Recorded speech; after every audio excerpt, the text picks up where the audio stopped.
চাণক্য নীতি অনুসারে কোন ধরনের মানুষদের থেকে দূরে থাকবেন এবং সঙ্গী চেনার কিছু সহজ নিয়ম সম্পর্কে বলবো আজ। যারা খুব মিষ্টি কথা বলে এই ধরনের লোকেদের থেকে সবসময় সাবধানে থাকা দরকার। কথায় বলে দুষ্টু লোকের মিষ্টি কথা। এই ধরনের লোকেরা তাদের নিজেদের স্বার্থে যে কোনো স্তরে যেতে পারে এবং যে কোনো সময় আপনাকে ঠকাতেও পারে।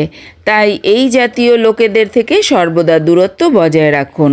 যারা নিজেদের কথার দাম রাখে না, যারা সবসময় আপনার হ্যাঁতে হ্যাঁ বলে বা যে কোনো কিছুর জন্য আপনাকে বড় প্রতিশ্রুতি দেয়, আপনার উচিত এই ধরনের লোকেদের থেকে যথাযথ দূরত্ব বজায় রাখা। কারণ এই ধরনের লোকেরা সময় হলে আপনার কাজে আসে না এবং তারা প্রয়োজনের সময় তাদের প্রতিশ্রুতি থেকে ফিরে যায়। প্রতারক মানুষ, যারা আপনার সামনে আপনার শুভাকাঙ্ক্ষী কিন্তু আপনার পিছনে আপনার খারাপ করে বা আপনার সাথে খারাপ করতে পিছপা হয় না, সেই মানুষদের থেকেও দূরে থাকতে হবে।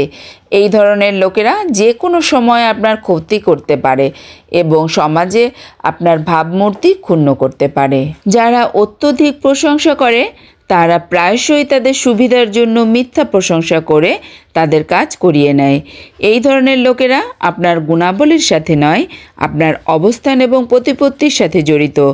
এই ধরনের লোকেদের সাথে থাকলে আপনি ভালো জীবন থেকে দূরে সরে যাবেন, তাই তাদের থেকে দূরে থাকুন।